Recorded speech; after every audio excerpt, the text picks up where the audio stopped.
Welcome back. You're still watching Power Breakfast right here on Citizen TV. It's time for the news review with me, Fred Indemuli. This morning, I do have Nelson Harvey, lawyer, and Gabriel Muduma, analyst and Jubilee Party strategists, for a news review this morning. Judge slaps fiery Keter in the face. That's a big one on the Standard. Of course, it's 3 MPs who lost their seats yesterday through court petitions, but Keter, his loss appears to have actually been the biggest news yesterday. It also features on the front page of the Daily Nation on the right-hand strip. Ruto critics fall by the wayside in poll petitions. A vocal Nandi Hills MP, Alfred Keter, yesterday became the second member of a group of rebel Jubilee Party lawmakers to lose his seat in 2 days after his election was nullified by the High Court in Eldoret. Remember, Marakwet East MP Kangogo Bowen was sent packing over electoral malpractices as well. Let's start our news review there. Of course, there's been suggestion, even by the MP himself, that he's a target. He's being targeted, given the kind of wars that he's had to go through, being arrested at the central bank, being de-whipped from committees of parliament by his party. He had to spend a weekend behind bars. Now we see this happening. Of course, yes, it's the judiciary that has done this, yes, but 2 of them in 2 days.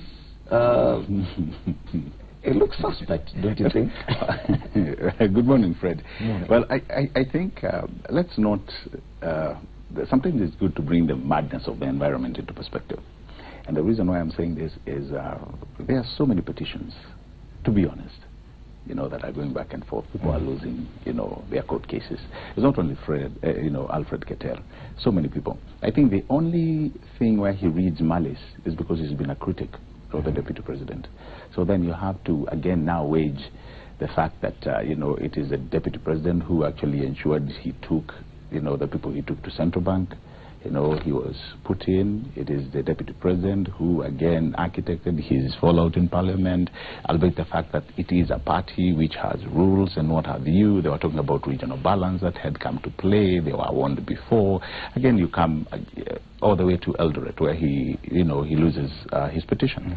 And I think it's erroneous to point all these fingers to one person, all right? And the person you're pointing fingers at, he himself lost a petition on August 8th, and he had to go back to the people to look for the fresh mandate. So I think I'll take a cue from what Ole Kiapi, who sent a text, who was telling him, you know what, be serious, get serious. The people who elected you, they need you. That's your constituent. Work for them. Right? These side dramas, I think, will just come to an end. And I'll go back to that tweet by Ole Kiapi, because he says a lot of things, but there's where he says, going forward, choose what battles to fight. Now, this is from a senior politician, Nelson Harvey, at least more senior than Alfred Keter. Going forward, choose what battles to fight. Surely it means that Alfred Keter must have done something wrong politically, and that's why he's suffering all these consequences. Even though, yes, we do accept that, yes, an election petition is determined primarily by the judiciary, but probably he did not choose which battles to fight. He got into fights that he shouldn't have. Well, I think Professor Ole Kiapi is wrong. Indeed, it's true to choose which battles you can fight, but you can't choose which battles to defend. This is a case where, in all fairness, the person who's being fought is Alfred Keter. So Alfred Keter must come to his defense. And when you're taking a defense, you are permitted to deploy all arsenal that is within your fold. And it cannot be lost. Look, we need not sugarcoat this thing. The level of intolerance within the Jubilee Party and the Jubilee administration is very high. You've seen how they act. If they don't like what you're doing, they deport you. If they don't like what you're doing, they kill you. If they don't like what you're doing... That's a very serious allegation. You can't accuse the party of killing anyone. Surely. Well, in the bully, I suffer from this malaise where I must just say the truth. If they don't like what you're doing, they deny you a job. You understand? And... this has been manifested in the manner in which Keter has been handled. Of course, it's a judicial process, but to compare how that process is being undertaken relative to him and other people. it must be seen from that context. But I believe Keter is a very popular leader. If he goes back to the ballot, he will still win. And if he's courageous enough, he may as well take this matter to the Court of Appeal. I remember in 2013, I had a similar case for one of the MPs, and then we took it to the Court of Appeal. You were able to see some of the lawyer is advising to pursue this matter in the Court of Appeal. Yeah, because ideally, if the complaint we're being told is one of him campaigning beyond the campaign period, that's a very ridiculous complaint. Remember, even the Supreme Court put a yardstick of how to gauge the impact of an irregularity on the entire process. So how many votes did he get by campaigning out of the campaign period? Where was the IBC to countermand that process? Where was the DPP? Where was the Director of Criminal Investigation Are you questioning the process? Are you questioning the court's decision? Well, you see, the business of lawyers is to question everything. Yes. We question the decisions of magistrate before a High Court judge. We question the decision of a High Court judge before the Court of Appeal. We question everything. We are not in the comfort zone like these friends who are always told don't come here unless you get permission. But it must be said that Jubilee has not been handling these so-called rebels with kid gloves. They've come out and you can actually see the kind of wars that have befallen this one individual. It cannot be purely coincidental that all these things appear to happen at the same time. You see, there's one thing we have to be alive to. One, when you talk about Jubilee, Jubilee is a party, rather, and they have their own rules and regulations. Just if you talk to Akili here, I'll tell you, from their side, NASA, they also have rules and regulations where they meet periodically, they talk. Some we've seen in the past where a riot act is read. So when you're talking about a party, and they have said this is how we want to move forward, then you're looking from the outside and saying, you know what, they are running their affairs badly. You're not within that party. They say, which teams are we going, or which names are we going to propose? This is from the party level. Yes. When it comes to parliament, who are we going to propose? This is a party issue. When it comes to party discipline, it is a party issue. You can't, come from outside and say, why are these guys, not allowing their people to talk? Why, they have mechanisms, yes. And even when it comes to information dissemination, they have a way. Who disseminates this information? It's not for everyone. Yes, it does not deny you to have your own opinion. You are allowed to, you're allowed to do that. But when it comes to, disseminating a party position, it must come within the ranks that are required. When we are talking about something like Keter, and again, it's like I said, we need to put this environment into perspective. When you say it's only Keter, there are so many petitions happening. I mean, in Elda Maravin, we are waiting for one. In Baringo North, we are waiting for one. In Kiambu, we just saw one. So again, I think it's erroneous then to really point, that something is really, moving forward, and the Keter vows to fight back after losing petition. That's on page 6 as the headline. Of course, if at all he chooses not to appeal, then he might have to subject himself to a by-election. But given the kind of treatment is received so far, being whipped from committees of parliament, being termed a rebel, yes. Do you think that Jubilee Party would be comfortable in Alfred Keter taking part in the party nominations to decide who will fly the Jubilee flag in that by-election? But again, you remember before we went for the August election, Keter was still Keter. And Jubilee went ahead and, he went ahead using the parties. He became a Jubilee MP. Still, even during that time, he was a rebel. So I don't really think, again, if Jubilee really wanted to, take him out of their radar, that would have been the best time. Him and Sudi, there were several rebels. And that would be the best way to deal with Keter, if at all Jubilee Party was to deny him the party ticket. Probably deny him even the opportunity to take part in the party nominations. Exactly. After all, he's been termed as being errant. Yes, the party within its structure can decide this person is not qualified to be part of our nomination process. Ideally, yes, that's what Jubilee will want to do. But is that what should be done in a democratic society? Because you see, they have an appetite of doing many things. You understand? And it cannot be lost to everybody that much as they may want to do that, to some extent they always want to exercise some caution. But in their own heart, that's what they want to do.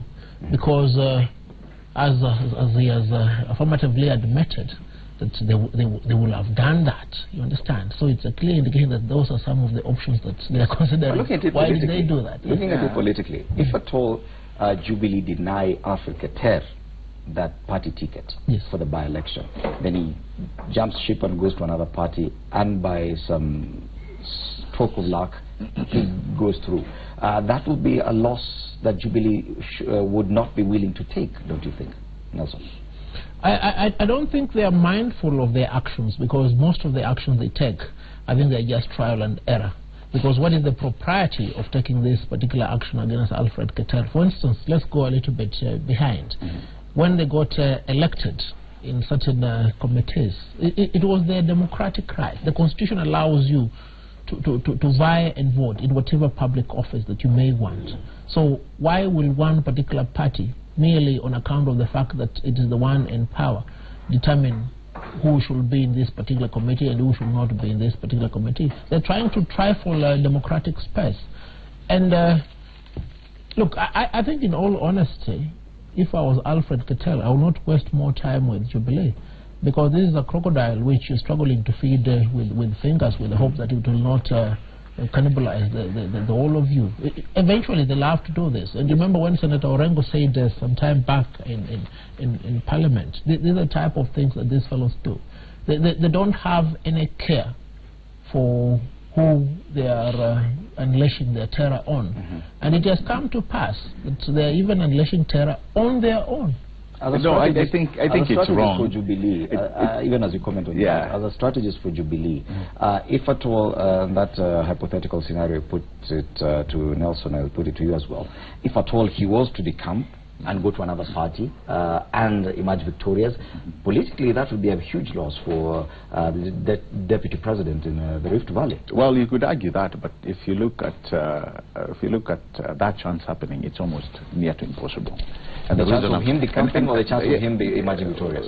Decamping and becoming victorious. And the reason why I'm saying this, I mean, just look at Kericho, all right? Just look at Bomet. You know, it's been said before.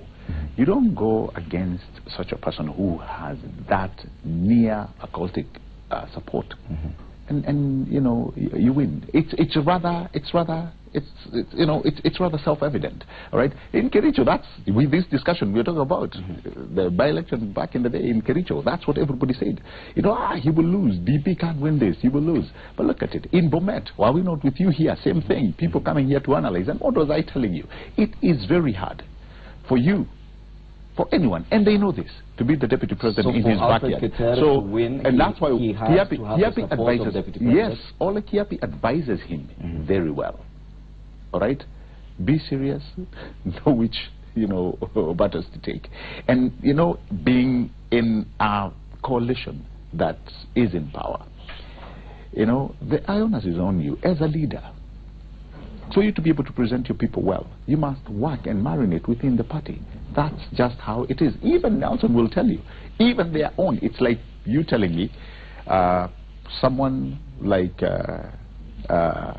what we saw in Nyanza going against Raila Odinga. I mean, what are the chances of him winning? Okay, so that's the scenario I want you to look at. But there's something else which Wakili here, is erroring to, which is I don't think is right. When you say Jubilee stifling, there are people. I told you there are party positions. Whether it's in House committees, there are party positions that they take as a party, and they agree this is how we want our business run in Parliament or in the House, in Senate, whatever it is. And even them, when it came to Yala, there are names that they presented. As a party, they sat down. These are the names that we are presenting. Albeit the fact that, we saw people like Norman Magaya come in. Several people whose name came in, but they did not go through. Why? Because the party had already taken a position. So, I mean, it is erroneous, to sit and say you're stifling individual democracy. I don't think that is right. Party takes positions, and that is how they are able to use their weight. That's how their weight is felt in Parliament, because you cannot go there as a divided party. Then what's the reason for you guys being a party? Okay, it's interesting. Three more. There were actually 3 members who lost their seats yesterday through court petitions. Ugenya MP Chris Karan and Gatundu North MP Wanjiko Kibe. lost their seats alongside Alfred Keter. But on that political note, Nelson Harvey, do you agree with Gabriel that Alfred Keter, if at all he does not receive the support of Deputy President William Ruto, he does not stand a chance of regaining his seat? No, I cannot agree with him. In fact, you see, there is this notion and mentality that they always propagate, that you must toe the line, that you must choose your battles. Which battles are they talking about? We saw William Ruto in the formative stages of his career. Did he chart his own path? So on what basis can Gabriel come and tell us that, look, if you go against William Ruto in Rift Valley or in Uasin Gishu or in Nandi? That is what you're seeing, and the example he gave of the Nyanza region, that if you go against the ruling party leader, then your chances are much lower. No, that is not entirely correct, because you see, the position is democracy is allowed to thrive within the opposition, but within the ruling party, democracy is not given any room even to sprout, because all avenues through which people are supposed to exercise their rights have been curtailed, and that is the position we're talking right now. And you see, in a direct answer to Gabriel, the point is this: William Ruto will not be there forever. It's not a stone. You understand? William Ruto also charted his own path and ascended meticulously to the top. So everybody else must be given that opportunity in a free democratic space. What is happening to Alfred Keter is wrong, because they need also to realize they were given an opportunity to exercise their freedom, to exercise their choice. And Jubilee must understand this is not the Communist Republic of China. This is the Democratic Republic of Kenya. They need to allow people to exercise. Okay. Finally on this matter, before we go on a break, what are the chances that Deputy President William Ruto will support Alfred Keter in this attempt to regain his seat, given the fact that Emmanuel Talam, who previously ran that seat, still works for the Deputy President? They're close friends. He could have a stab at the same seat. Do you think that Deputy President has any reason to even think of supporting Alfred Keter this time round? You see, you have to realize this, and this is self-evident again. In the prelude of August, before we went to the general elections, during the nominations, like I told you, many people thought the Deputy President would not support the MPs that were perceived to be rebels. But immediately they went through the nomination process. The Deputy President's irony was not to support an individual, supporting the party. And that is how it is. And he supported. It was blanket support. It wasn't this time you're handling one by election. No. You remember even when he went to solve the issue between Buzeki and Mandago. At one point, he even went on the other on the end of telling Buzeki, you know, to exit the campaign so that he can support the incumbent. And he told them, after this is done, then we will come and support you. So again, it is not an issue really you look at from a personal point of view. It comes through in the party. What I'm against is people saying that all the woes Keter is going through are created by the Deputy President. It is wrong. In fact, it is not true.